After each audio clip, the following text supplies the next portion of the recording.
Screen दिख रही है? जी। ऑलराइट। बिस्मिल्लाहिर्रहमानिर्रहीम। सो दिस इज, जैसे कि अभी हमने बात की, अक्टूबर नवंबर 2025 P1। जरा क्वेश्चन नंबर 1 को देखो।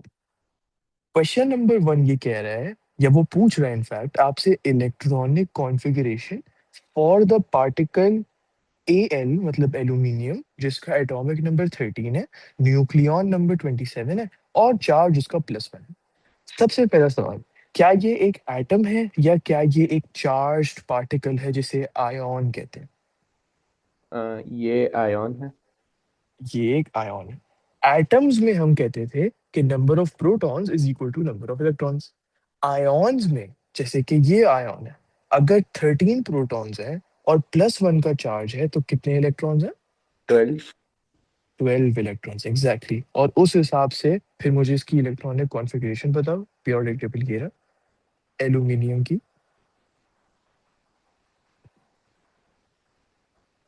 1s2, 2s2, 2p6 और 3s2।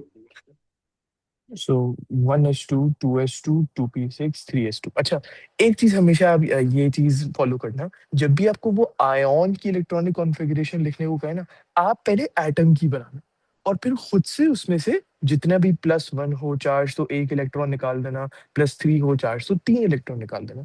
तो सबसे पहले तो मुझे बताओ, एटम की इलेक्ट्रॉनिक कॉन्फ़िगरेशन क्या होगी? 1s2, 2s2, 2p6, 3s2 और 3p1। 3p1, बिल्कुल। तो सर पहले लिख देते हैं इसको, 1s2, 2s2। और भी मैं बताता हूँ ये इतना जरूरी क्यों है, why can't we just just randomly write it, and why can't we just directly write the electronic configuration of an ion. अच्छा, 3p1। अब सबसे हाईएस्ट एनर्जी लेवल वाला ऑर्बिटल कौन सा है? 3p1। 3p1, इसीलिए इसी को आप खुद से मैनुअली आप निकालोगे। तो अब ये आपकी इलेक्ट्रॉनिक कॉन्फ़िगरेशन बच गई इस सवाल के लिए, इस आयन के लिए जिसका +1 चार्ज है, और ये बी के लिए करस्पॉन्ड करता है। अच्छा, जो हम कह रहे थे कि पहले एटम का क्यों लिखना है और फिर बाद में आयन का क्यों, वो इसीलिए क्योंकि हमने कुछ एक्सेप्शंस भी तो पढ़ी है ना इलेक्ट्रॉनिक कॉन्फ़िगरेशन में, और वो थी क्रोमियम और कॉपर की। क्या एक्सेप्शन थी, जल्दी से रिवाइज कर लेते हैं। अगर अभी हम नॉर्मली क्रोमियम की इलेक्ट्रॉनिक कॉन्फ़िगरेशन बताएं तो हम ऐसे बताएंगे ना, 1s2, 2s2, 2p6, 3s2, 3p6, 4s2, 3d4। 4s2, आखिरी की दो लिख रहा हूँ, 3d4। क्या ये सही होगा?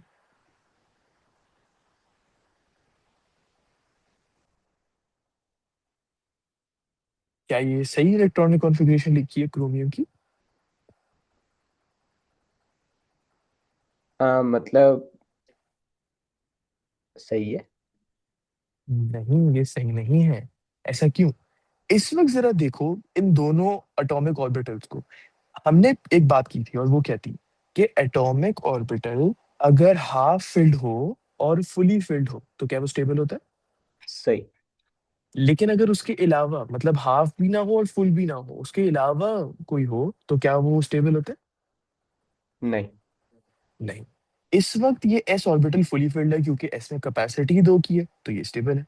लेकिन क्या ये डी ऑर्बिटल स्टेबल है? नहीं। नहीं।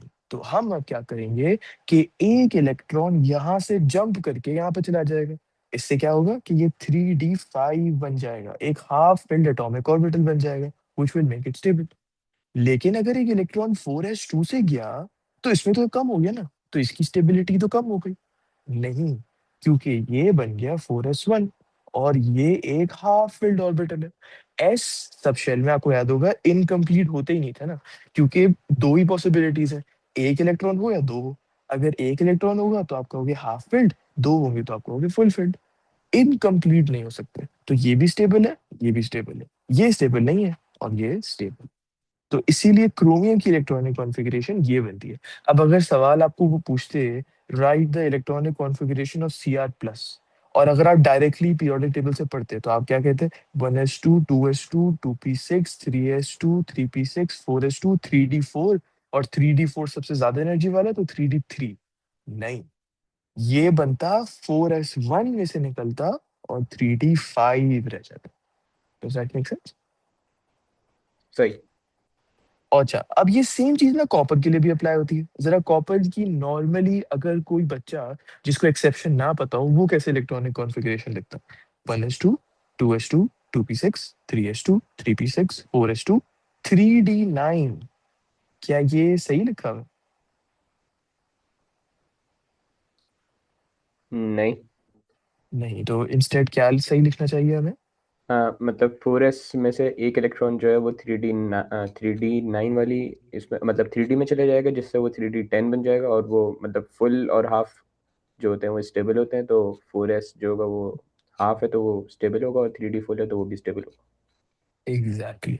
अच्छा, अब एक और करते हैं, जरा टाइटेनियम की इलेक्ट्रॉनिक कॉन्फ़िगरेशन देखते हैं बगैर किसी एक्सेप्शन की। 1s2 2s2 2p6 3s2 3p6 4s2 3d1 3d2 4s2 3d2।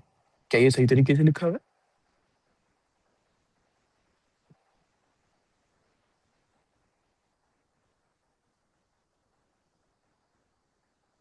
लिखा हुआ है। बिल्कुल सही, ये सही तरीके से लिखा हुआ है। यहाँ पे आप इलेक्ट्रॉन की जंपिंग S4s से 3d में नहीं दिखाओगे। पहली बात क्यों नहीं दिखाओगे? क्योंकि वो एक एक्सेप्शन होती है। और एक्सेप्शन क्यों होती है सिर्फ कॉपर और क्रोमियम में? क्योंकि इलेक्ट्रॉन को उन दोनों केसेस में जंप करवाने से एक एक्स्ट्रा ऑर्बिटल स्टेबल हो रहा था ना। पहले सिर्फ 4s2 स्टेबल था, ये नहीं था। अब ये भी स्टेबल है जो पहले भी था, और ये एक्स्ट्रा ऑर्बिटल एक स्टेबल हो गया। तो ओवरऑल स्टेबिलिटी बढ़ रही है आयन की या एटम की, जो भी। यहाँ पे अगर आप इलेक्ट्रॉन को जंप करवाओ तो ये बनेगा 4s1, ये तो अभी भी स्टेबल है। 3d3। क्या ये अनस्टेबल है? इलेक्ट्रॉन को अंदर डालने से ना तो ये डी ऑर्बिटल हाफ फिल हो रहा है, ना ये फुल फिल हो रहा है ना। जी। और अभी भी इनकम्प्लीट फील्ड है, तो वो अभी भी अनस्टेबल है, तो इलेक्ट्रॉन जंपिंग होगी ही नहीं। इलेक्ट्रॉन जंप सिर्फ उस सूरत में करेगा जिसमें जो डी ऑर्बिटल है वो स्टेबल हो जाए। और वो कब? कॉपर में और क्रोमियम में। अच्छा, the data in the table, question 2 में देखो, the data in the table gives the 5th to 10th ionisation energies. 5th ionisation energy क्या थी? कि आप पांचवा इलेक्ट्रॉन निकाल रहे हो। जैसे फर्स्ट आयोनाइजेशन एनर्जी की डेफिनेशन हम क्या कहते थे? It is the energy required to remove 1 mole of electrons from 1 mole of gaseous atoms in order to form 1 mole of gaseous ions with a +1 charge. So for example, let's say आपके पास magnesium है और आप उसकी first ionisation energy लिख रहे हो, तो mg gas ये बनाएगा mg plus gas plus E minus. कैसे हमें पता चला ये फर्स्ट आयोनाइजेशन एनर्जी है? क्योंकि प्रोडक्ट को देखो ना, प्रोडक्ट में जो आयन का चार्ज है वो है +1। तो ये हमने ट्रिक सीखी थी कि ऐसे आप बता सकते हो, अच्छा फर्स्ट आयनाइजेशन एनर्जी। अब अगर हम ये लिखते हैं, ये मुझे आप बताओ कौन सी आयनाइजेशन एनर्जी है ये? Second ionisation energy. Exactly exactly. Third के लिए यहाँ पे 3+ आ जाएगा, यहाँ पे 2+ आ जाएगा, क्योंकि एक इलेक्ट्रॉन लूज हो रहा है ना। उसी तरीके से फिफ्थ के लिए आप शुरू करोगे 4+ के साथ, और फिर आप एंड करोगे 5+ पे। तो ये है फिफ्थ। फिर उसके बाद भी उन्होंने 6 7 8 9 10 आयनाइजेशन एनर्जीज दी हुई हैं। लेकिन किसकी? उन एलिमेंट्स की, 3 एलिमेंट्स की, जो पीरियड 3 में मिलते हैं पीरियोडिक टेबल के। तो अब याद है हमने एक P2 में सवाल किया था जिसमें वो बस बता रहे थे कि एलिमेंट्स उन्होंने ऑर्डर में दिए हुए हैं, लेकिन हमें ये नहीं पता था कि वो सारे एलिमेंट्स एक पीरियड में हैं या एक ग्रुप में हैं। रिमेम्बर? जी। हम ये कह रहे थे कि उन्होंने हमें ट्रिक किया है और रैंडमली उन्होंने कहीं से भी शुरू कर दिया सीक्वेंस। जैसे कि उन्होंने कहा था कि 5 कंसेक्यूटिव वो है एलिमेंट्स, तो उन्होंने यहाँ से शुरू किया होगा 1 2 3 4, और हमें बताए बगैर नए पीरियड में चले गए होंगे। यहाँ पे ऐसा कुछ नहीं है। यहाँ पे आपको कंफर्म पता है कि तीनों एलिमेंट्स पीरियड 3 के अंदर ही मिलेंगे। अब शायद कंसेक्यूटिवली हो, शायद ना हो, ये हमें नहीं पता। अच्छा, element x, element y, element z, जरा इनकी आयनाइजेशन एनर्जी देख। और ये 10। What are the correct identities of these 3 elements? सबसे पहले ना जरा एक्स पे आते हैं। एक्स की फिफ्थ आयनाइजेशन एनर्जी कितनी है? 6274। और फिर एक्स की सिक्स आयोनाइजेशन एनर्जी है 21,000। अच्छा जरा 7 भी देख लो, 25,000, 29, 35, 40, मोर और लेस। 6, 7, 8, 9 और 10th, ये सारी एक्स की आयनाइजेशन एनर्जीज आगे पीछे नहीं है। जी। यहाँ पे 4,000 का जंप, यहाँ 4,000 का है, 6,000 का है, 5,000 का। लेकिन जरा ये जंप तो देखो, 15,000 का जंप। इतनी बड़ी जंप क्यों हो रही है? क्योंकि अब जो है इलेक्ट्रॉन वो किसी और मतलब किसी और मतलब जो उससे आगे वाला शेल है उससे निकल रहा होगा। किसी मतलब इनर वाले शेल में से निकल रहा होगा, right? Ji.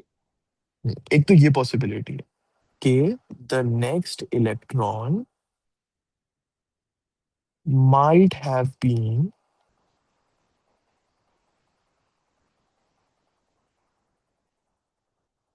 removed from an inner shell। और ये पहली आयनाइजेशन एनर्जी नहीं है, ये पांचवी आयनाइजेशन एनर्जीज है। तो इसका मतलब कि पांच इलेक्ट्रॉन्स एक ही शेल से निकल रहे हैं, और फिर जब छठे इलेक्ट्रॉन को निकालने की बात आई तो फिर अंदर वाले शेल में जाना पड़ा, राइट? जी। अब अगर पांच इलेक्ट्रॉन्स वैलेंस शेल में से निकल रहे हैं, तो फिर वैलेंस इलेक्ट्रॉन्स कितने हुए? 5। और पीरियड 3 में 5 वैलेंस इलेक्ट्रॉन्स वाला कौन सा एलिमेंट है?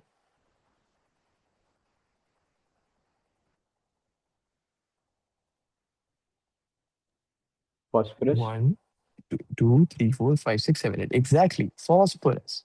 तो ये हम समझ गए कि एलिमेंट एक्स जो है वो फॉस्फोरस है। अब जरा सेम चीज, अगर ये चीज क्लियर नहीं हुई तो अब वाई एंड जेड में भी हम सेम चीज अप्लाई करने वाले। 7,000 से 8,000, इतनी बड़ी जंप नहीं है। 8 से 27, ये बड़ी जंप लग रही है। 31, 36, 43 आसपास है। सबसे बड़ी जंप ये है। इसका मतलब कि ये सिक्स इलेक्ट्रॉन वैलेंस शेल में से निकला था। अब जब सेवेंथ की बारी आई तो अंदर वाले शेल में जाना पड़ा, विच मीन्स कि छह इलेक्ट्रॉन्स आउटर मोस्ट शेल में थे, वैलेंस शेल में थे। उस एलिमेंट का नाम क्या है जिसके छह वैलेंस इलेक्ट्रॉन्स हैं? Sulphur. Sulphur. So sulphur is the answer है। अब वापस से एक और बार ये जेड के लिए अप्लाई करते हैं। 6,000 से 9,000 इतनी बड़ी जंप नहीं है। 9 से 11 भी इतनी बड़ी जंप नहीं है। 11 से 33 बड़ी जंप है। जरा थिंकिंग प्रोसेस मुझे बताओ, इसका मतलब क्या था? मतलब ये कि जब हम आठवां इलेक्ट्रॉन निकालना है तो उस वक्त उसकी आयनाइजेशन एनर्जी ज़्यादा है एज कम्पेयर टू उसके जब हम सेवेंथ वाला इलेक्ट्रॉन निकाल लेते हैं। इसका मतलब ये है कि वो मतलब उसके वैलेंस इलेक्ट्रॉन 7 है। हम्म, विच मीन्स और कौन सा एलिमेंट है? क्लोरीन। Chlorine, exactly. तो इसीलिए क्वेश्चन नंबर 2 का आंसर ऑप्शन सी होगा। तो ये एनालाइजेशन वो पूछते हैं, वो सिंपल आपको ऐसे नहीं दे देंगे कि आपको एक फॉर्मूला देंगे, सॉरी केमिकल इक्वेशन देंगे, और पूछेंगे कौन सी नंबर की आयोनाइजेशन एनर्जी है। ये तो फ्री मार्क्स है। वो एनालाइज करवाएंगे आयोनाइजेशन एनर्जी की एप्लीकेशन बेस्ड क्वेश्चन से, कि अच्छा आयोनाइजेशन एनर्जी मतलब कि इलेक्ट्रॉन को निकालने के लिए कितनी एनर्जी चाहिए। अगर बहुत बड़ा जंप आ रहा है एक इलेक्ट्रॉन को निकालने में और दूसरे को निकालने में, मतलब कि दूसरा वाला इनर शेल से निकला होगा। ये बहुत जरूरी स्टेटमेंट है, याद रखने की।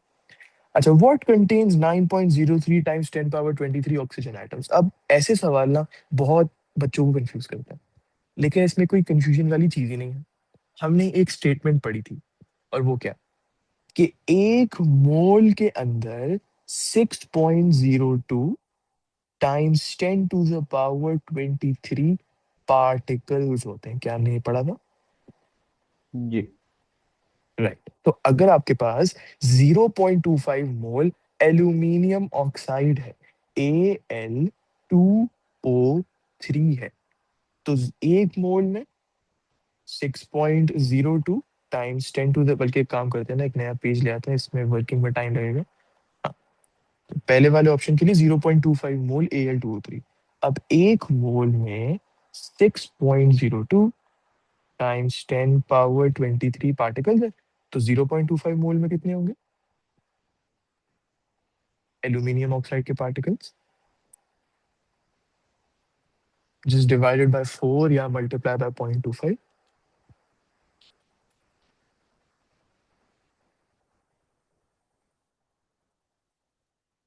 1.505 multiply by 10 to the power minus 23। बिल्कुल 1.505 टाइम्स 10 पावर 23।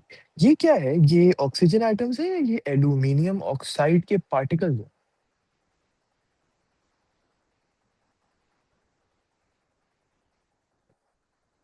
हमने कहा था शुरू में, एक मोल का मतलब एवोगैड्रोस कांस्टेंट के बराबर के पार्टिकल्स। सो जिस चीज के मोल्स हैं उसी चीज के पार्टिकल्स के नंबर हम निकाल रहे हैं ना। सही। सो यहाँ पे मोल किस चीज का है, एल्यूमिनियम ऑक्साइड। पूरे कंपाउंड मतलब पूरे पार्टिकल का मोल है, ऐसा नहीं एल्यूमिनियम का मोल या ऑक्सीजन नहीं। एल्यूमिनियम ऑक्साइड का आपने 0.25 मोल लिया। इसका मतलब उस 0.25 मोल में 1.505 टाइम्स 10 पावर 23 के एल्यूमिनियम ऑक्साइड के पार्टिकल्स। लेकिन सवाल हमसे ये थोड़ी पूछा था, सवाल कह रहा था कि किसमें इतने ऑक्सीजन एटम्स हैं। तभी तो बहुत सिंपल है। आपको पता है कि एक Al2O3 का अगर हम मॉलिक्यूल देखें, कितने ऑक्सीजन एटम्स हैं इसके अंदर? डी। 3 oxygen atoms. अगर हम 2Al2O3 के पार्टिकल्स देखें तो कितने ऑक्सीजन एटम्स हैं? 6। 6। 3 देखें तो 9, 4 देखें तो 12। अब अगर 1.505 टाइम्स 10 पावर 23 पार्टिकल्स हैं तो फिर कितने एटम्स होंगे ऑक्सीजन के? इसको बस मल्टीप्लाई बाय 3 कर दो।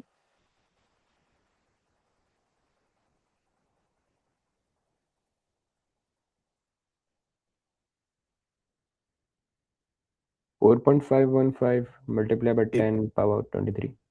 Exactly exactly। ये क्या है, ये चीज क्या, ये एल्यूमिनियम ऑक्साइड है क्या, ये एल्यूमिनियम है क्या, ये ऑक्सीजन है क्या है ये? Aluminium oxide. एल्यूमिनियम ऑक्साइड ये नहीं। सही। आपने मोल्स को यूज करके कि अच्छा 0.25 मोल Al2O3 के, मतलब उस 0.25 मोल में पहला स्टेप क्या था, आपने ये पता लगा लिया कि इतने मोल में इतने एल्यूमिनियम ऑक्साइड के पार्टिकल्स। अब आपने एक जुगाड़ लगाई, दूसरा स्टेप किया, और वो क्या था, आपने कहा एक एल्यूमिनियम ऑक्साइड में 3 ऑक्सीजन एटम है। इसका मतलब कि अगर इतने एल्यूमिनियम ऑक्साइड के पार्टिकल्स हैं जो कि हैं 0.25 मोल में, तो कितने ऑक्सीजन एटम्स होंगे? तो इतने ऑक्सीजन एटम्स हमें मिले। सवाल था कि किसमें 9.03 टाइम्स 10 पावर 23 ऑक्सीजन एटम्स हैं, ये तो 4.515 है। तो ए तो हमारा आंसर नहीं है। अब जरा ये सेम चीज बी के लिए अप्लाई करके देखते हैं, let's see. 0.75 mole sulphur dioxide. आपको अगेन सेम चीज, एक मोल में 6.02। अब कंपाउंड चेंज हो गया लेकिन हमारी स्टेटमेंट तो सेम रहेगी ना। एक मोल में 6.02 टाइम्स 10 पावर 23 पार्टिकल। 0.75 मोल में कितने सल्फर डाइऑक्साइड के पार्टिकल्स होंगे, सबसे पहले तो ये बता दो जल्दी से। 4.515 multiply by 10 power 23। Correct. 4.515 times 10 power 23 sulphur dioxide के पार्टिकल। जरा उसका केमिकल फॉर्मूला बताना मुझे सल्फर डाइऑक्साइड का,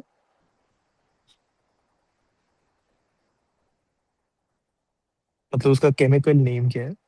SO2। Exactly exactly। इसे केमिकल फॉर्मूला कहते हैं ना, SO2। एक SO2 के पार्टिकल में कितने ऑक्सीजन एटम्स है? 2। 2। इसका मतलब कि 4.515 टाइम्स 10 पावर 23 SO2 के पार्टिकल्स में कितने ऑक्सीजन एटम्स होंगे? बस मल्टीप्लाई नाइन बाय 2 कर दो। 9.03 multiply by 10 power 23। So is B our answer? जी। राइट।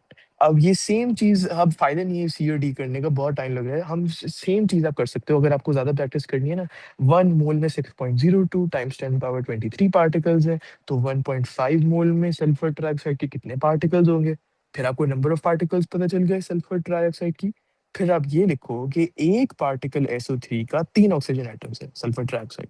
तो जितने भी पार्टिकल्स आपने स्टेप 1 में पता करे, उसके करस्पॉन्डिंग कितने ऑक्सीजन एटम्स है। एंड सेम चीज वाटर में भी आप करो। अच्छा, अब अगला सवाल देखो। Methane and steam react to produce hydrogen. आपके पास मीथेन है और H2O गैस है इसलिए स्टीम लिखा है। जब वो रिएक्ट करते हैं ना तो कार्बन डाइऑक्साइड बनता है और हाइड्रोजन बनता है। अब जरा देखो वो क्या कह रहे हैं। 0.8 grams of methane and 1.35 grams of steam react. One of the reactants is used. जो रिएक्टेंट यूज अप हुआ है, क्या वो रिएक्टेंट आप कह सकते हो आपका लिमिटिंग रिएक्टेंट था? जी। क्योंकि दूसरा वाला जो यूज अप नहीं हुआ, वो क्यों यूज अप नहीं हुआ? क्योंकि वो एक्सेस में था। अभी ये नहीं बताया कि कौन सा रिएक्टेंट यूज अप हुआ। Which volume of hydrogen measured at room condition will be produce? तो सवाल काफी सिंपल है, आपको बस इसकी वॉल्यूम बतानी है। और वो कौन सा फॉर्मूला है मोल्स का जिसमें वॉल्यूम शामिल होता है?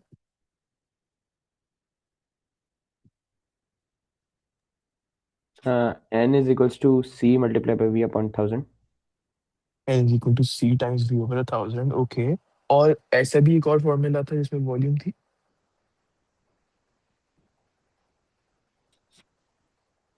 N multiplied by 24.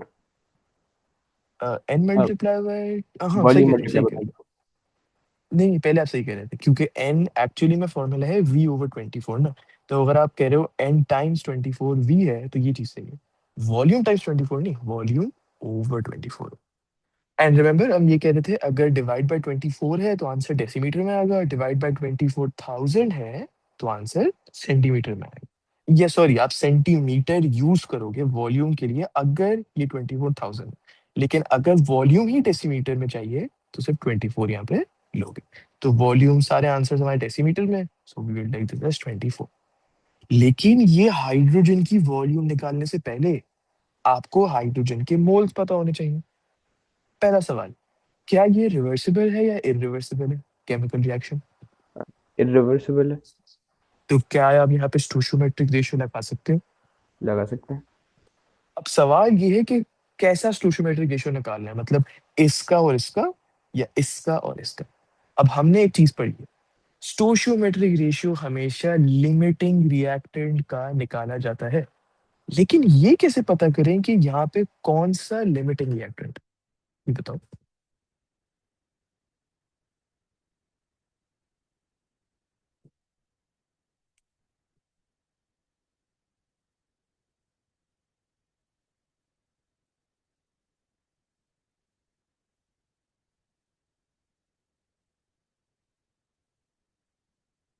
सोचो।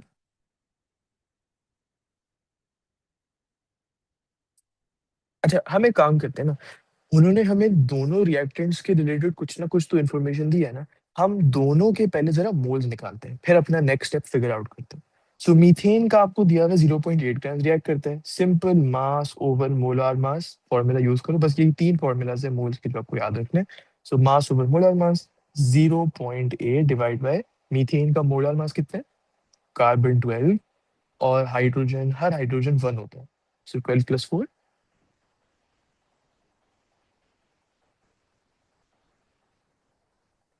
0.05। ये मुझे पूरा आंसर मतलब बता रहे हैं? मोल्स आ रहा मोल्स आ रहा है 0.8, बिल्कुल 0.05 मोल्स आ रहा है, ओके। अब जरा लगे हाथ वाटर के भी मोल्स निकाल लेते हैं। उनका भी मास दिया हुआ है, मास ओवर मोलार मास। तो 1.35 डिवाइड बाय 18। है। 0.075। 0.075 मोल्स।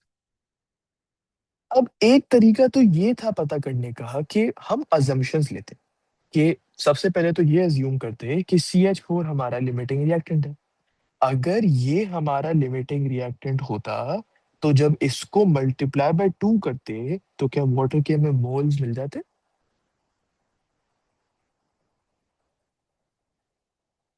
लिमिटिंग रिएक्टेंट से आप स्टोइचियोमेट्रिक रेशियो यूज कर सकते हो ना।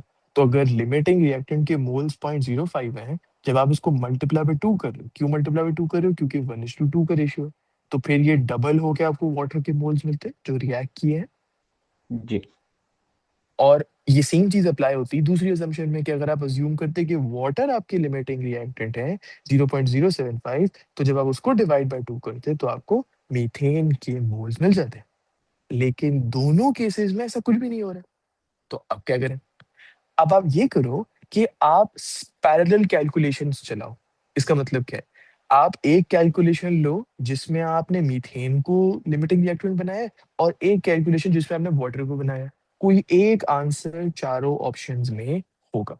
और ये कोई बहुत लंबा कैलकुलेशन नहीं है। आपको पता है मीथेन के मोल्स 0.05 है, अगर हम अज्यूम करते हैं ये लिमिटिंग रिएक्टेंट है, तो फिर हाइड्रोजन के कितने मोल्स हो गए, मल्टीप्लाई बाय 4 कर दो बस। 0.2 मोल्स हो गए। लिमिटिंग रिएक्टेंट वाली चीज समझ में नहीं आई। अच्छा, देखो हम कहते हैं कि ये स्टेटमेंट पहले तो बहुत जरूरी है। लिमिटिंग रिएक्टेंट पहले होता क्या है? ये वो रिएक्टेंट होता है जो कि रिएक्शन के रेट को लिमिट करता है ना, क्योंकि वो कम क्वांटिटी में होता है। इसीलिए जैसे ही वो फुली यूजेबल हो, रिएक्शन खत्म हो जाता है। इसीलिए हम कहते हैं लिमिटिंग रिएक्टेंट। अब लिमिटिंग रिएक्टेंट को ही यूज करके आप स्टोइशियोमेट्रिक रेशियो लगा सकते हो। वो जो हम करते हैं ना, 1:4 का रेशियो है तो मल्टीप्लाई बाय 4 किया, उसे कहते हैं स्टोइशियोमेट्रिक रेशियो। अब क्या आपको ये पता है कि कौन सा लिमिटिंग रिएक्टेंट है? नहीं। नहीं। अब क्योंकि हमें नहीं पता कि लिमिटिंग रिएक्टेंट कौन सा है, तो हम दोनों केसेस में आंसर्स निकालेंगे। पहले तो हम अज्यूम करेंगे कि अच्छा CH4 लिमिटिंग रिएक्टेंट है। उसकी बेसिस पे हम हाइड्रोजन की मोल्स निकालेंगे, मल्टीप्लाई बाय 24 करेंगे और वॉल्यूम निकालेंगे। फिर हम अज्यूम करेंगे कि ये आपका लिमिटिंग रिएक्टेंट है, और फिर इसका स्टोइचियोमेट्रिक रेशियो निकालेंगे, इसमें मल्टीप्लाई बाय 24 करेंगे और इसकी वॉल्यूम निकालेंगे। अब आपके पास दो वॉल्यूम के आंसर्स आ गए।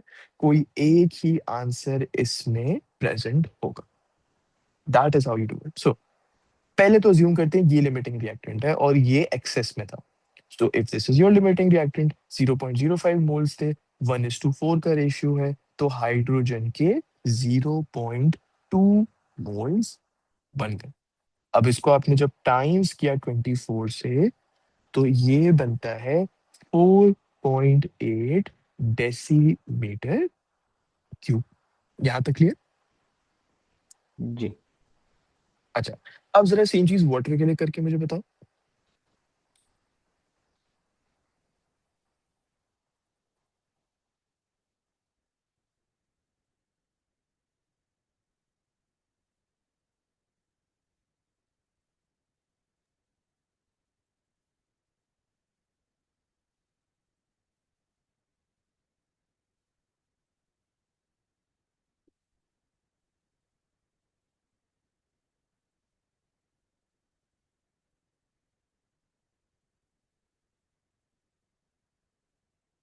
शायद आपको दोनों आंसर्स भी मिल जाए आंसर्स में, अपने ऑप्शंस में। फिर एक और हम तरकीब लगाते हैं, फिर एक और चीज ट्राई करते हैं। पहले तो मुझे आंसर बताओ, अगर वाटर लिमिटिंग रिएक्टेंट हुआ तो।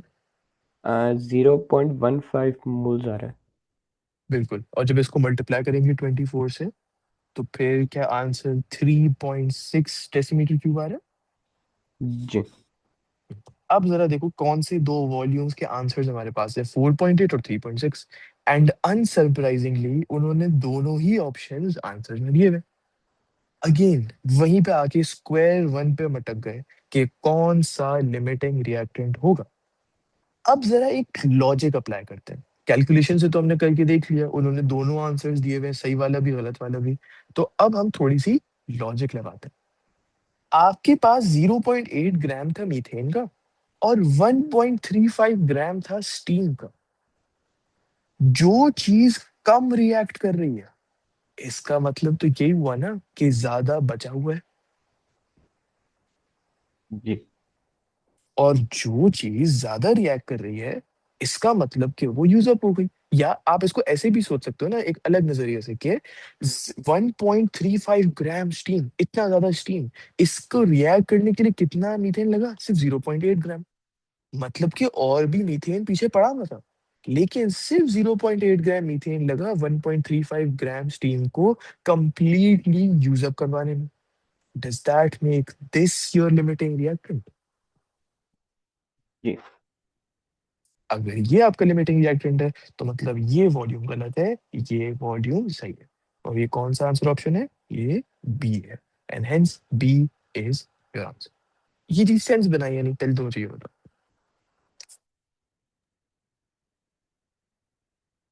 मतलब यही है कि जो चीज़ ज़्यादा यूजअप हो रही है और जिस चीज से रिएक्ट कर रही है वो कम हो रही है, तो जो ज्यादा हो रही है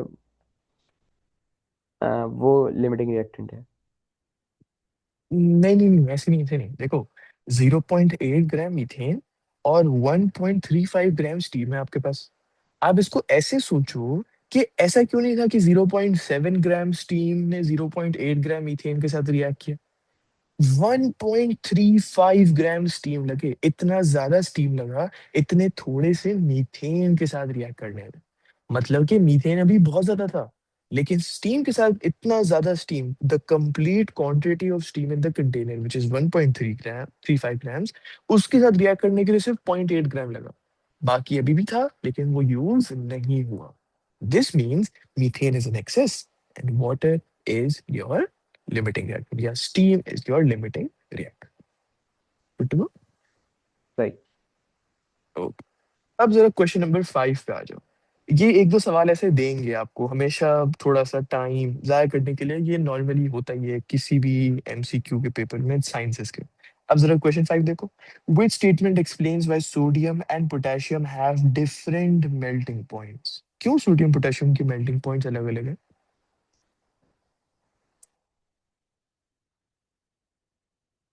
मेल्टिंग पॉइंट किस बेसिस पे डिसाइड करते हो आप मेटल्स में? The strength of the metallic की मेटेलिक बॉन्डिंग से। एग्जैक्टली exactly, कितना ज्यादा स्ट्रॉन्ग है मेटालिक बॉन्ड। मेटालिक बॉन्ड किन दो चीजों के बीच में होता है?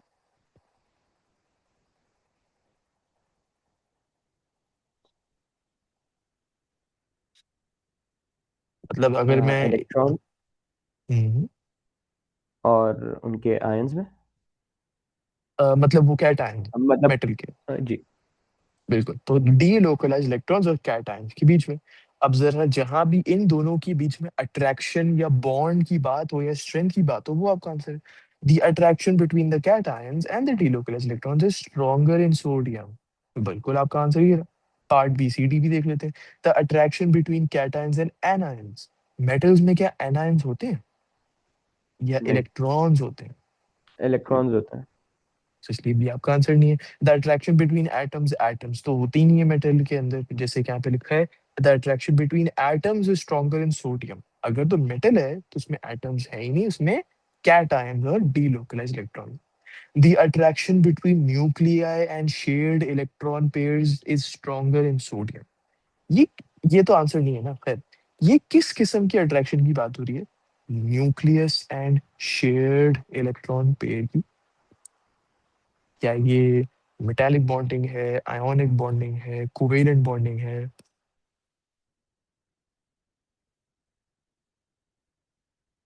Keyword covalent. Exactly, covalent bonding. Let suppose H और सी एल के बीच में ऐसे ही तो बॉन्ड बनता था ना, कि एच का न्यूक्लियाई और सी एल का न्यूक्लियाई, और इन दोनों न्यूक्लियाई के बीच में शेयर्ड पेयर ऑफ इलेक्ट्रॉन्स आते थे, और ये दोनों इसी से अट्रैक्ट होते थे, which held the covalent bond together, right? सही। तो ये कोवेलेंट बॉन्डिंग है। जो कह रहे हैं कोवेलेंट बॉन्डिंग सोडियम में ज्यादा स्ट्रांग होती है, सोडियम में होती नहीं है, उसमें ज्यादा स्ट्रांग कहाँ से हो? इसीलिए ए आपका आंसर। अच्छा, क्वेश्चन 6 पे आ जाओ। NH3, और जिसे अमोनिया कहते हैं, NHCN, क्योंकि अभी हम इनऑर्गेनिक और फिजिकल में हैं, तो इसे हम हाइड्रोजन साइनाइड कहेंगे। ये जब रिएक्ट करते हैं ना, तो ये NH4CN बनाते हैं। और NH4CN कह रहा है कि ये एक आयोनिक कंपाउंड है। Which row states the number of coordinate bonds and the number of pi bonds in one formula unit of NH4CN? सबसे पहले तो ये फॉर्मूला यूनिट क्या है? हमने उस दिन कहा था कि अगर कोवेलेंट बॉन्डिंग होगी ना, तो आप क्या वर्ड यूज करोगे? मॉलिक्यूल। अगर आयोनिक बॉन्डिंग होगी तो फिर आप कौन सा वर्ड यूज करोगे?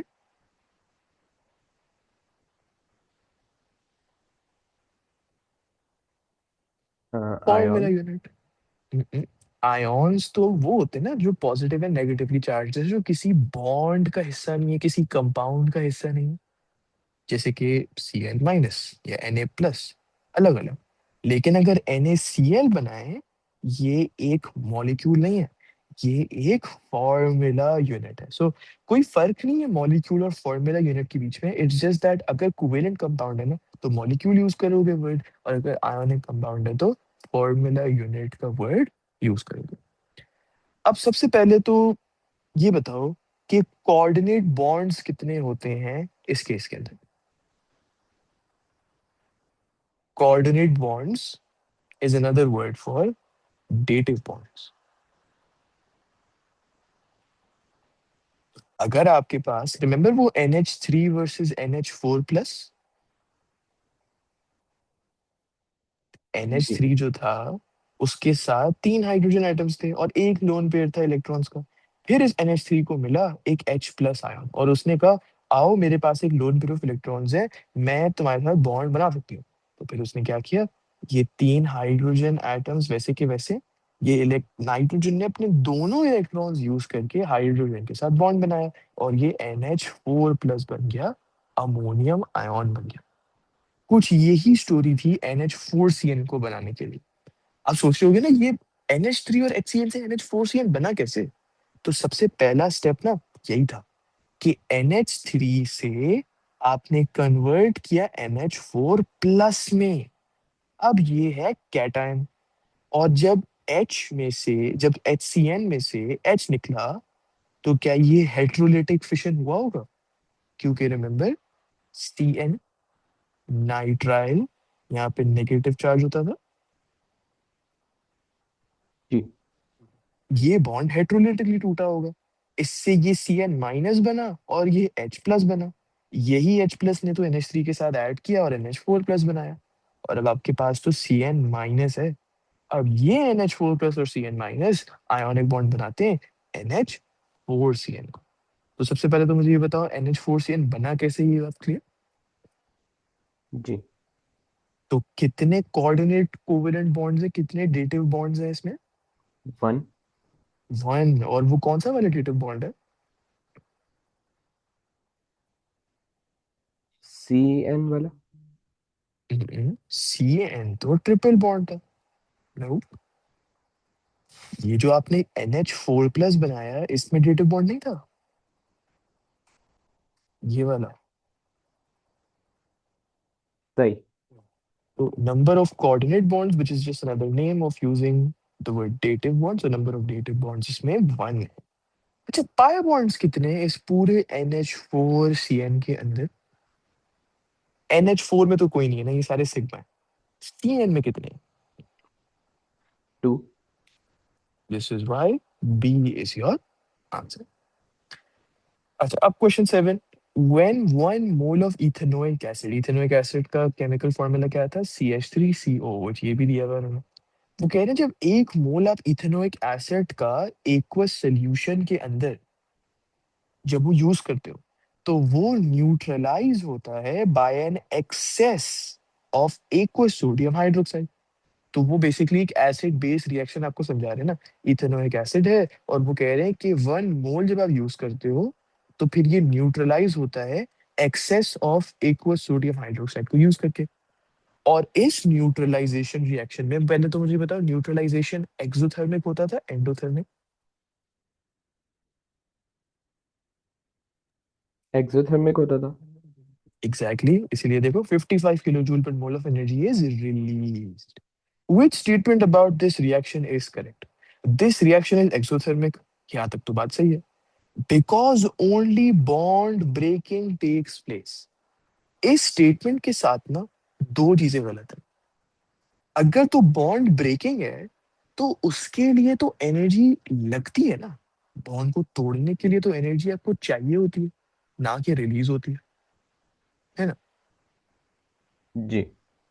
इसीलिए हम एक निमोनिक भी यूज करते थे और वो क्या था, bond breaking is endo and bond forming is exo. तो इस ए में तो ये कह रहे हैं कि बॉन्ड क्योंकि सिर्फ ब्रेक हो रहा है इसीलिए एक्सोथर्मिक है।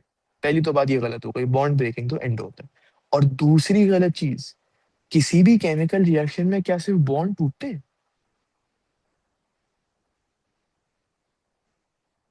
नहीं।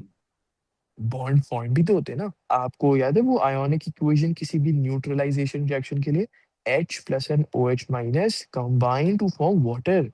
ये और ये के बीच, इस प्रोटॉन और इस हाइड्रोक्साइड आयन के बीच में बॉन्ड बनाना भी तो चाहिए, तभी तो वाटर बनेगा। तो ये दो चीजें गलत है कि सिर्फ बॉन्ड ब्रेकिंग नहीं होता, बॉन्ड फॉर्मिंग भी होता है, और दूसरा बॉन्ड ब्रेकिंग एक्सो नहीं होता। This reaction is exothermic because only bond forming takes place. Again मुझे बताओ, क्या सिर्फ बॉन्ड फॉर्मिंग होती है किसी भी रिएक्शन में, बॉन्ड नहीं। ब्रेकिंग नहीं होती है? बिल्कुल ऐसा पॉसिबल ही नहीं है, बॉन्ड ब्रेकिंग भी होती है, दोनों होती है। The reaction is exothermic because more energy is given out in breaking bonds. क्या सही लिखा है? गलत लिखा है। गलत लिखा है, बॉन्ड तोड़ने के लिए एनर्जी चाहिए। The reaction is exothermic because more energy is given out in forming bond, यहाँ तक सही है। देन इज टेकन इन, यहाँ भी सही है, to break the bonds. So is D your answer? जी। सो ये सवाल जो था ना, ये केमिकल एनालिटिक्स से कम प्ले ऑफ वर्ड ज्यादा था। अगर कोई जल्दी जल्दी इसको पढ़े ना, 95% सी सेलेक्ट करें, क्योंकि यहाँ तक भी सही लग रहा है, मोर energy is given out in dash bonds, वो इसको इतना फोकस ही नहीं करेंगे अगर जल्दी जल्दी पढ़ रहे हैं। बिल्कुल ध्यान से सुकून से पढ़ना है और आंसर आ जाए। अच्छा, अब क्वेश्चन 8 जरा देखो। एक एक्सपेरिमेंट उन्होंने किया और उसमें 1.6 ग्राम किसी फ्यूल का जला दिया, बर्न कर दिया। जब ये फ्यूल बर्न किया 1.6 ग्राम्स, उसमें से 45% of the total energy released, मतलब अज्यूम कर लो कि जितनी भी टोटल एनर्जी रिलीज हुई ना, उसको आपने कह दिया 100%। उस 100% में से 45% of the energy release is absorbed by 200 grams of water. The temperature of the water rises from 18 to 66. What is the total energy released per gram of the fuel burned? अब देखो, वो आपसे कह रहे थे 45% टोटल एनर्जी का इसने absorb किया, क्या उन्होंने बताया टोटल एनर्जी कितनी है? नहीं। इनफैक्ट यही वो सवाल है, वो आपसे पूछ रहे हैं टोटल एनर्जी रिलीज, लेकिन जब आपको आंसर मिले ना, तो आपने, लेट सपोज आपको टोटल एनर्जी रिलीज मिली 55,700, तो आपने बी नहीं सिलेक्ट करना। क्यों? क्योंकि सवाल टोटल एनर्जी रिलीज का है ही नहीं, सवाल है टोटल एनर्जी रिलीज्ड पर ग्राम ऑफ फ्यूल बर्न्ड।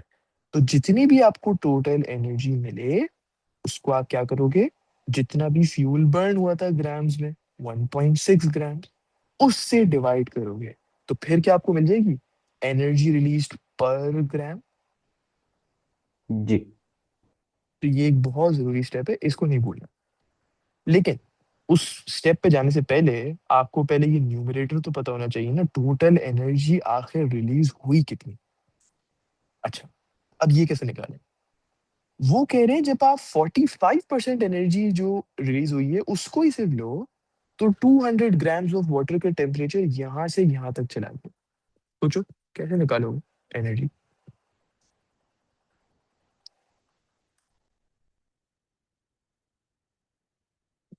क्या आपने कोई फॉर्मूला पढ़ा है जिसमें मास यूज हो रहा है, स्पेसिफिक हीट कैपेसिटी पानी का यूज हो रहा है, टेम्परेचर चेंज यूज हो रहा है?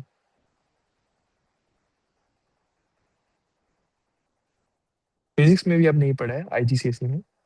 MC delta T. Exactly, perfect. Q is equal to MC∆T। ये Q क्या था?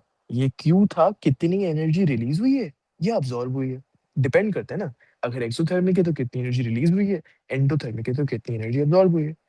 यहाँ पे कह रहे हैं एनर्जी रिलीज हुई, तो obviously it's an exothermic reaction ना, बर्निंग हो रही है। अब आपको सिर्फ ये Q निकालना है। मास कितना था पानी का? अच्छा पहले तो ये बताओ, आप मास लोगे किसका, फ्यूल का या पानी का? पानी का। फ्यूल का क्यों क्योंकि फॉर्मूले में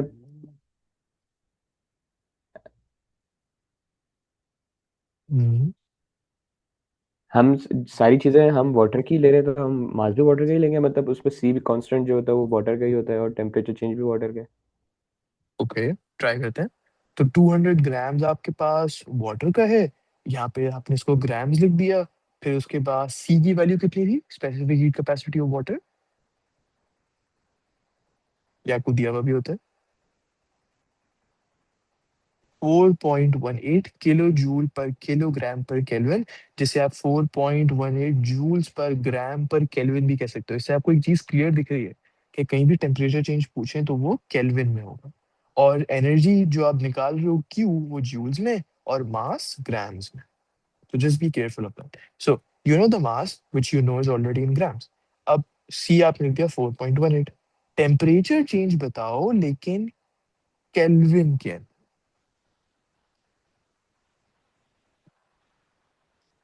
अब यहाँ पे ना आप 66 माइनस 18 कर सकते हो, कोई मसले वाली बात नहीं है, और 66 माइनस 18 आ जाएगा 48। लेकिन ऐसे क्यों, केल टेम्परेचर तो केल्विन में था ना, और ये तो डिग्री सेल्सियस में।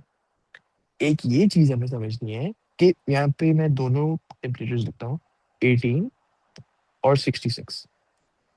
अब अगर मैं आपसे कहूँ कि आपको टेम्परेचर चेंज निकालना है केल्विन में, तो आप यही करोगे ना, इसको केल्विन में कन्वर्ट करोगे, इसको भी केल्विन में कन्वर्ट करोगे, और फिर दोनों को सब्ट्रैक्ट करोगे,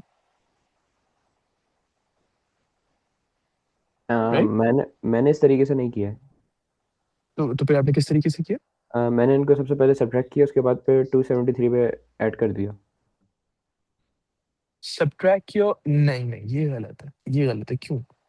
आप टेम्परेचर को डिग्री सेल्सियस से केल्विन में कन्वर्ट कर सकते हो, लेकिन टेम्परेचर चेंज को डिग्री सेल्सियस से केल्विन में नहीं कन्वर्ट कर सकते।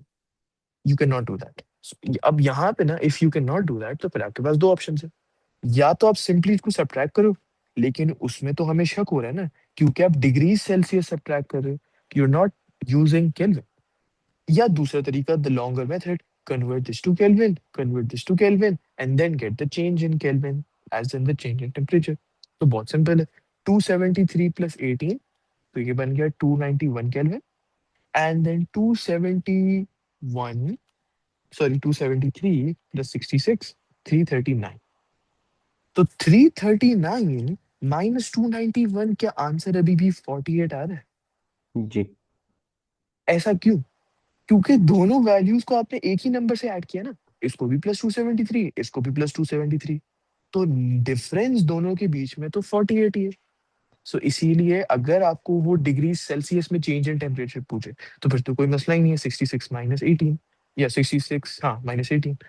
लेकिन अगर केल्विन में जैसे कि यहाँ पे पूछा, फिर भी सब्ट्रैक्ट कर लो, कोई मसला नहीं है, या कन्वर्ट करके सब्ट्रैक्ट कर लो, एक ही बात। अब जो आपने किया कि टेम्परेचर चेंज आपने निकाला डिग्री सेल्सियस में 48, और फिर उसको केल्विन में कन्वर्ट किया, ये क्यों नहीं कर सकते? क्योंकि आप इंडिविजुअल टेम्परेचर्स को ना केल्विन में डाल सकते हो, लेकिन change in temperature, the difference between two temperatures, उसको केल्विन में नहीं डाल सकते। सो इट्स लाइक टेम्परेचर कोई मसला नहीं है, चेंज इन टेम्परेचर नहीं कर सकते। सेंस? लेकिन हमारी जो के की मतलब जो टी की वैल्यू होती है एम सी डेल्टा टी में, वो हमें केल्विन में लिखनी होती है। करेक्ट। तो हम सेल्सियस को हम केल्विन में कन्वर्ट नहीं करेंगे? नहीं, और वो क्यों? अगर आपको सेल्सियस को केल्विन में कन्वर्ट करना है, तो अभी हमने क्या देखा, इंडिविजुअल टेम्परेचर्स को कर सकते हैं, चेंज को नहीं। तो हमने चेंज को करके देख लिया, आंसर तो अभी भी 48 ही आ रहा है ना। The difference is gonna be the same. अगर मैं आपसे ये कहूँ कि एक हाथ में आपके पास दो टॉफीज है, और दूसरे हाथ में आपके पास पांच टॉफीज है, तो डिफरेंस कितना है दोनों में, 5 माइनस 2, 3। अब मैं आपको कहूँ कि आपके दोनों हाथों में मैंने पांच पांच टॉफीज ऐड कर दी है, तो ये 7 हो गया, ये 12 हो गया। आंसर तो, सॉरी, ये 7 हो गया, ये 10 हो गया, दोनों में पांच पांच ऐड किया, आंसर तो अभी भी 3 है ना, because the difference on a number line remains the same. So 48 ही आपका चेंज इन द टेम्परेचर होगा। थोड़ा बहुत क्लियर हुआ है? सही। तो इसीलिए ये 48 आपका डेल्टा टी आ गया। अब आपने सिर्फ निकालना है कितनी टोटल एनर्जी रिलीज हुई थी, 200 टाइम्स 4.18 टाइम, और एक और चीज, यहाँ पे आप यूनिट में लिखोगे ना ब्रैकेट में, यहाँ पे आप सिर्फ नंबर लिखोगे, तो उसकी कोई टेंशन ही नहीं है कि डिग्री सेल्सियस का हमने चेंज निकाला तो केल्विन में क्यों नहीं करना, नहीं, हमें सिर्फ नंबर चाहिए उसका। अच्छा, इसको टाइम्स क्या 48 से, 40,128 आ गई आपकी टोटल एनर्जी रिलीज। नहीं सॉरी, ये वो एनर्जी है which was 45% of the total energy, क्योंकि ये कह रहे हैं ना, ये जितनी भी एनर्जी इस पानी ने ली वो टोटल का सिर्फ 45% थी। सो if 40,128 joules is 45%, तो फिर 100% कितना होगा? तो this is 45x, cross multiply करो, परसेंटेज परसेंटेज का साइन कट गया, इज इक्वल टू 40128 और दो जीरो आगे लगा दो।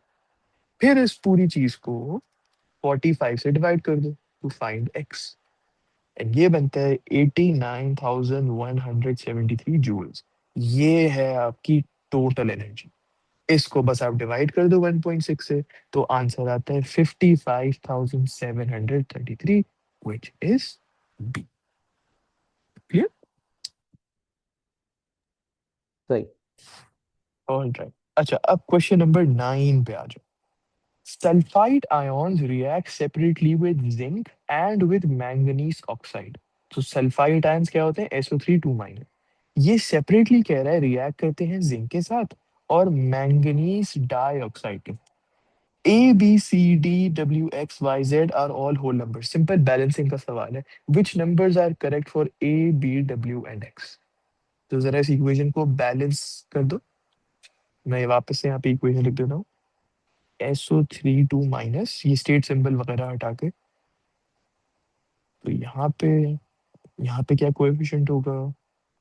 Plus H2O plus zinc. अच्छा जरा नोटिस करो, जिंक के पहले उन्होंने कोई लेटर नहीं लिखा, इसका मतलब तो यही है ना कि इसका कोएफिशिएंट 1 ही रहेगा। जी। So you can't change zinc का कोएफिशिएंट।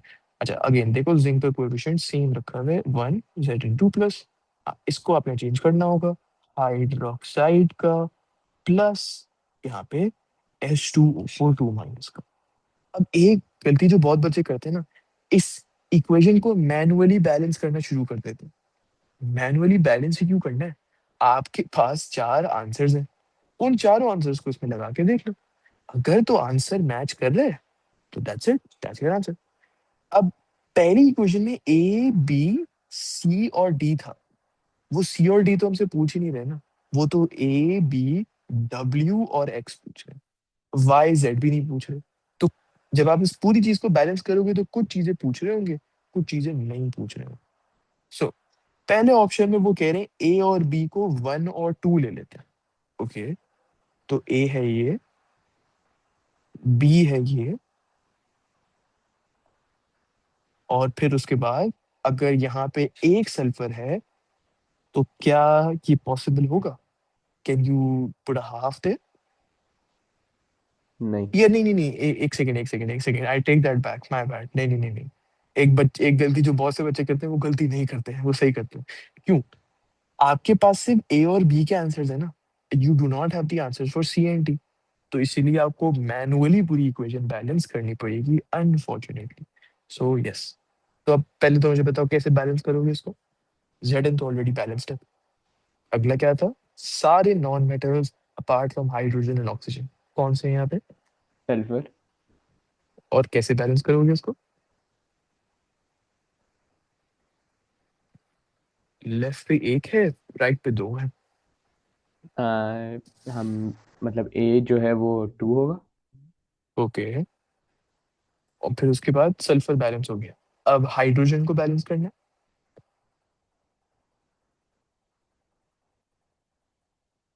तो यहाँ पे मैं लिख भी देता हूँ SH और O। सल्फर दोनों साइड पे 2 हो गए। हाइड्रोजन को अगर देखें तो लेफ्ट पे 2 है और राइट पे एक है, इसको कैसे बैलेंस करें? लेटर्स छोड़ दो, बस मुझे बता दो कहाँ पे कौन सा नंबर लिखना है। जो राइट साइड है उस पर हम 2 लगाएंगे, ओ एच से पहले। बिल्कुल, तो ये यहाँ पे हाइड्रोजन भी 2 हो गया। अब ऑक्सीजन देखते हैं, 4 + 2, यहाँ पे 6 हो गया, एंड यहाँ पे 3 × 2 is 6 + 1 is 7। इसको कैसे बैलेंस करें?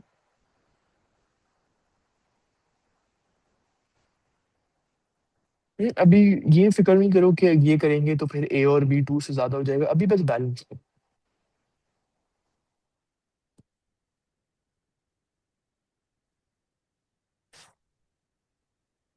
क्या आप OH से पहले 3 लगा सकते हो? लगा सकते हैं।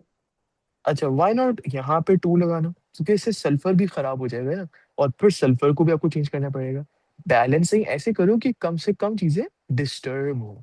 तो यहाँ पे सिर्फ हाइड्रोजन और ऑक्सीजन डिस्टर्ब हो रहा है। तो ये ऑक्सीजन तो सही हो गया, 3 + 4 = 7। लेकिन हाइड्रोजन थोड़ा सा डिस्टर्ब हो गया, यहाँ पे 3 आ गए। और अब यहाँ पे जब आप 2 लगाओगे तो ये बन जाएगा 4, और ये है 3। तो अब हमें क्या करना चाहिए? अब हम यहाँ पे 4 लगा सकते हैं। जब हम यहाँ पे 4 लगाएंगे तो ये हाइड्रोजन 4 हो जाएगा, और फिर ऑक्सीजन अगर देखें तो वो 8 हो जाएंगे। यहाँ पे ऑक्सीजन अगर देखें, 2 + 6, क्या ये 8 हो गए? जी। 8 हो गए। दिस मीन्स कि ये और ये बिल्कुल सही है, विच मीन्स कि ए और बी 2 और 2 होंगे, एंड दैट इज बी या डी में से हमारा आंसर होगा। This is a very long question balancing का, बट क्या कर सकते हैं। अच्छा, अब जरा दूसरी इक्वेशन पे आ जाओ। दूसरी इक्वेशन आपको दी गई है MnO2। इक्वेशन लिखी हुई है ना, अब हम क्या करेंगे, बस वो जो हम लिखते थे सारे एलिमेंट्स एरो के नीचे वो लिख देते हैं।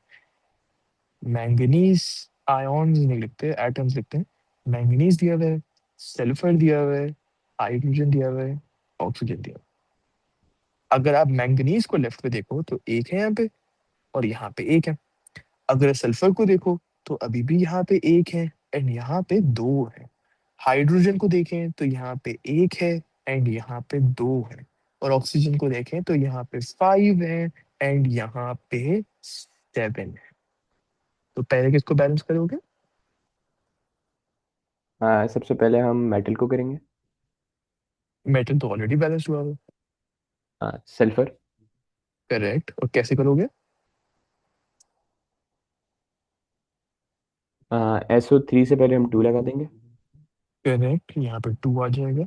ठीक है, सल्फर तो 2 हो गया, लेकिन उससे ऑक्सीजन थोड़ा सा खराब हो गया। ये 3 × 2 = 6, +2 = 8 हो गया। अच्छा, फिर अगला क्या बैलेंस करेंगे? हम हाइड्रोजन को बैलेंस करेंगे। करेक्ट, और वो सिंपल, हाइड्रोजन सिर्फ एक ही जगह पे है ना पूरे लेफ्ट साइड पे, तो यहाँ पे आप 2 लिख दोगे। तो ये 2 हो गया। अच्छा, उसके बाद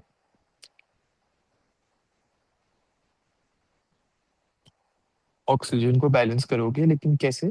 यहाँ पे नंबर लिखोगे जिसमें सल्फर भी खराब हो सकता है, या यहाँ पे जिसमें सिर्फ हाइड्रोजन और ऑक्सीजन हो? जिसमें सिर्फ हाइड्रोजन और ऑक्सीजन है। एग्जैक्टली exactly, क्योंकि नॉन मेटल और मेटल को जितना कम से कम डिस्टर्ब कर सकें, अगर जरूरत पड़ी तो फिर तो करना ही पड़ेगा, और कोई ऑप्शन नहीं है ना उस वक्त में। तो यहाँ पे आप 2 लिख दोगे। सो 1 × 2 = 2, +6 ये हो गया 8, लेकिन ऑफ कोर्स ऑक्सीजन को खराब होना ही था, तो ये 2 × 2 यहाँ पे 4 हो गया। अच्छा, अब अगर ये 4 हो गया तो क्या यहाँ पे आपको 4 लिखना पड़ेगा? ये। अब जरा देखते हैं, वापस डबल चेक कर लेते हैं। Mn 1 1, सल्फर यहाँ पे 2 है, सल्फर यहाँ पे 2 है, ये भी टिक हो गया। हाइड्रोजन को अगर देखें 4 है, हाइड्रोजन यहाँ पे 4 है, तो ये भी टिक हो गया। जल्दी से डबल चेक कर लिया करो हर बैलेंसिंग के बाद। ऑक्सीजन 8 है, सो 3 × 2 = 6, +2 = 8, 6 + 2 = also 8। तो ये भी 1 है, ये भी 1 है, ये तो था ही 1। सो दिस मीन्स के W 2 है और X 4 है, which makes B our answer. अच्छा, which equation shows hydrogen acting as an oxidizing agent? Oxidizing agent वो एजेंट होता है जो दूसरों को ऑक्सीडाइज करता है, मगर खुद वो रिड्यूस हो जाता है। तो बेसिकली कौन से ऑप्शन में ऐसा दिख रहा है कि हाइड्रोजन रिड्यूस हो रहा हो? यहाँ पे इसकी ऑक्सीडेशन स्टेट देखो हाइड्रोजन की, अनकम्बाइंड स्टेट में ना, अपनी किसी और एलिमेंट के साथ नहीं, किसी कंपाउंड का ऐसा नहीं है, इसलिए 0 है। यहाँ पे कितनी ऑक्सीडेशन स्टेट है इसकी? हाइड्रोजन माइनस है तो इसका मतलब ये है कि उसने एक गेन कर लिया इलेक्ट्रॉन। और क्या ये रिडक्शन है या oxidation? Oil rig। Reduction. Exactly और अगर रिडक्शन है तो क्या वो ऑक्सीडाइजिंग एजेंट था? जी। इसीलिए ए आपका आंसर होगा। अच्छा वाई नॉट बी? ये भी तो जीरो है, लेकिन मसला ये कि ये +1 और ये हो गया ये ऑक्सीडेशन, मतलब कि वो था रिड्यूसिंग एजेंट जो कि सवाल का ऑपोजिट है। यहाँ पे ये जीरो है और यहाँ पे ये अगेन +1, अगेन ऑक्सीडेशन हो जाएगी इसके साथ। ये जीरो है और यहाँ पे ये +1 दोबारा से, तो ये भी ऑक्सीडेशन हो जाएगी इसके साथ। This is the only one जहाँ पे हाइड्रोजन रिड्यूस हो रहा है, ए के ए ऑक्सीडाइजिंग एजेंट के तौर पे काम कर रहा है। अच्छा, 1 gram of hydrogen, 1 gram of nitrogen gas is stored in a 2 decimeter cube vessel at 40 degrees Celsius. What is the pressure? कौन सा वो फॉर्मूला था जिसमें मास है, वॉल्यूम है, टेम्परेचर है, प्रेशर है? P V is equals to n R T. Exactly, P V is equal to n R T. अब इसमें वो आपसे पूछ क्या है, वो आपसे प्रेशर पूछ रहे हैं, तो आप वॉल्यूम को नीचे ले जाओ, n R T over V. तो सबसे पहले मोल्स हमें निकालने हैं नाइट्रोजन गैस के, उसके बाद 8.31 यहाँ पे लिख देना है आइडियल गैस कांस्टेंट, टेम्परेचर और वॉल्यूम। वॉल्यूम किस यूनिट में होता था आपका? ये सोचो जरा, बहुत ही अजीब सा यूनिट था। मीटर्स क्यूब में एग्जैक्टली, होता है। एग्जैक्टली बिल्कुल सही कह रहे हो, वॉल्यूम मीटर क्यूब में था। तो अब सवाल ये है कि डेसीमीटर क्यूब को आप मीटर क्यूब में कन्वर्ट कैसे करोगे? 10 क्यूब, मतलब डिवाइडेड मल्टीप्लाई बाय। बाय,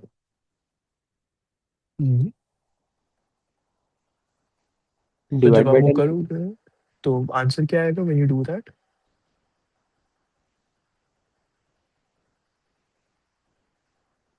1000। तो अगर आपके पास 2 डेसीमीटर क्यूब है तो आंसर क्या आएगा?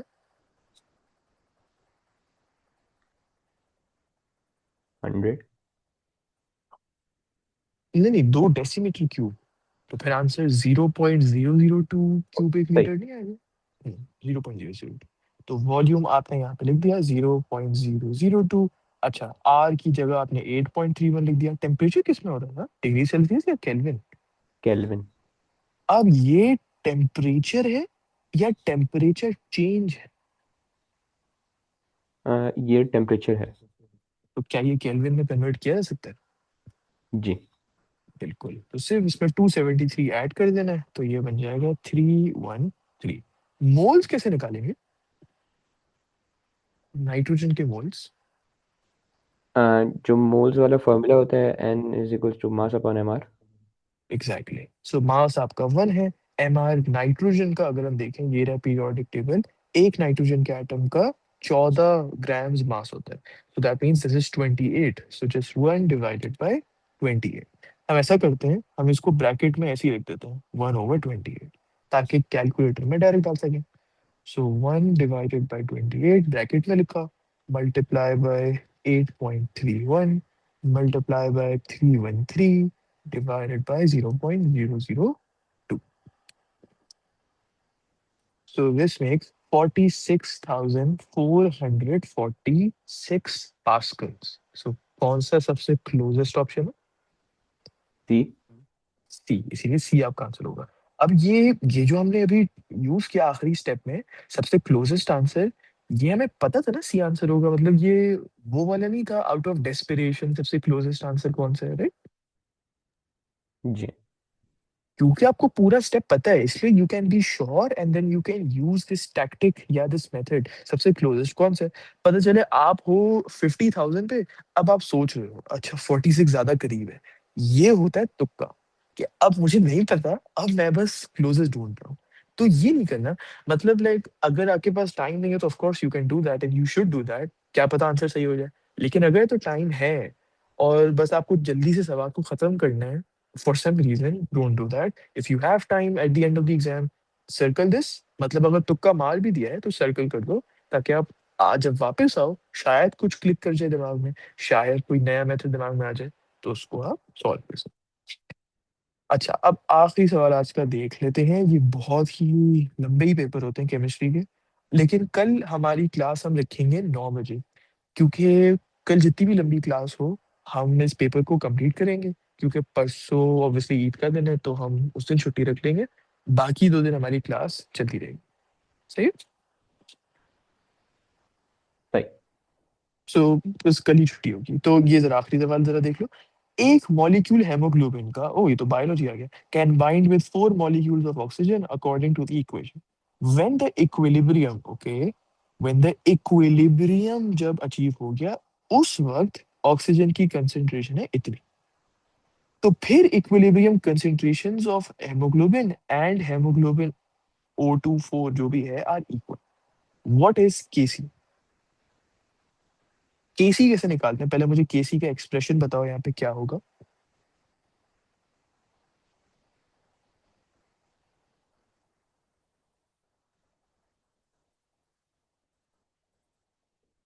Products divide by reactants, right? सही। तो एक्सप्रेशन मुझे बताओ कैसे होगा। पहले मैं आपको न्यूमरेटर बता देता हूँ। ये स्क्वायर ब्रैकेट में आप पहले प्रोडक्ट को लिखोगे, HbO24, ये आपका प्रोडक्ट आ गया, डिवाइड बाय रिएक्टेंट। रिएक्टेंट कैसे लिखोगे? HB हम्म, उसके बाद ब्रैकेट क्लोज और मल्टीप्लाई। मल्टीप्लाई का साइन यूज करने की जरूरत नहीं है ना, ब्रैकेट एक और ब्रैकेट के साथ है, so it's already assume multiplied. Okay. O2 और उसकी पावर 4। एग्जैक्टली, O2, आप मुझे लगा आप भूल गए थे, आपको याद है, गुड। O2 उसकी पावर 4। अच्छा, अब आपको ऑक्सीजन की इक्विलिब्रियम कंसंट्रेशन पता है, लेकिन इसकी और इसकी इक्विलिब्रियम कंसंट्रेशन तो नहीं पता है ना। जी। तो इक्विलिब्रियम कंसंट्रेशंस कैसे निकालते हैं? जब आपको एक ही पता हो दूसरे की कैसे निकालेंगे? क्या इक्वेशन हम यूज करते थे, क्या नाम था? Ice method. Exactly, ice method. So Hb plus 4O2 makes HbO2 4। ice method में I का मतलब था इनिशियल। इनिशियल कंसेंट्रेशंस कितनी थी हमें तो नहीं पता, सो हम यहाँ पे X लिख देते हैं हेमोग्लोबिन के लिए। अच्छा, फिर उसके बाद, अच्छा अभी इनिशियल तो छोड़ दो ना, आपको इक्विलिब्रियम कंसंट्रेशन पता है ऑक्सीजन की, विच वाज 7.6 टाइम्स 10 पावर -6। पहले हम we are filling in whatever we know. Initially product की कंसंट्रेशन कितनी थी? 0। तो यहाँ पे हमने 0 लिख दिया। अब 7.6 टाइम्स 10 पावर -6 इसकी इक्विलिब्रियम कंसंट्रेशन है। तो फिर इसकी इक्विलिब्रियम कंसंट्रेशन कितनी होनी चाहिए? स्टोइचियोमेट्रिक रेशियो लगा। 7.6 को हम मल्टीप्लाई बाय 10 पावर -6 को हम डिवाइड कर देंगे 4 से। Exactly exactly. जब 4 से डिवाइड करोगे तो क्या आंसर आएगा? 1.9 multiply by 10 power -6। Correct, 1.9 times 10 power -6। क्या सेम चीज आप हेमोग्लोबिन के लिए भी करोगे? जी। तो ये आ गया 1.9 टाइम्स 10 पावर -6। अब you know the equilibrium constants, बगैर ये चेंज और इनिशियल निकाले, ये जरूरी तो नहीं होता हर दफा, हमें बस ये चाहिए था हमारे क्वेश्चन में, so we have that now. So जो हेमोग्लोबिन ऑक्साइड या जो भी बना है, नाम हमें नहीं पता उसका, तो ये जो बना है दिस इज 1.9 टाइम्स 10 पावर -6। इसको आप डिवाइड करोगे with haemoglobin 1.9 times 10 power -6, and then 7.6 times 10 power -6 to the power 4। ये और ये तो कट हो गया, सो बेसिकली इक्वेशन तो यही बन गई ना, 1/7.6 times 10 power -6 to the power 4। जी। तब इसको निकालते हैं, 7.6 times 10 power -6 to the power 4, गलती से 2 लिख दिया मैंने, तो ये आ रहा है 2.99 times 10 to the power 20। So does that make A your answer? क्योंकि पावर सेम है उसमें, एज आर आंसर।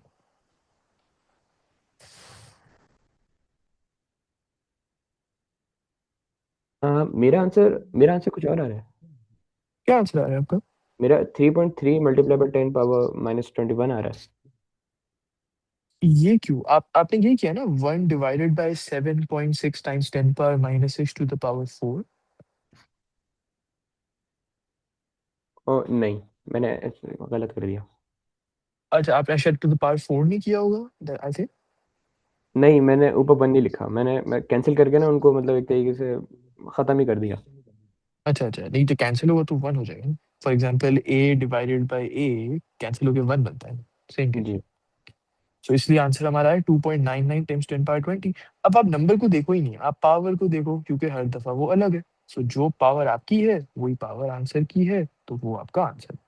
एंड फिर आप वैल्यूज को कंपेयर कर सकते हो, 2.9 और 3। This is very very very close, so A is your answer. Make sense? सही।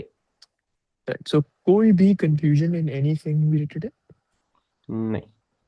सही, इसको मैं आपको भेजता हूँ, इसको आप गो थ्रू भी कर लेना हर सवाल को। काफी अच्छे अच्छे सवाल थे, एक्सेप्ट द फर्स्ट टू, वो तो बच्चों वाले थे। अगले सारे सवाल मजे मजे के थे। सो यस, कल इंशाल्लाह हम कोशिश करेंगे, कोशिश क्या करेंगे, नियत ही है पूरा पेपर कंप्लीट करें। बट फिर लेट्स सी। चलो, अल्लाह हाफिज। अल्लाह हाफिज़।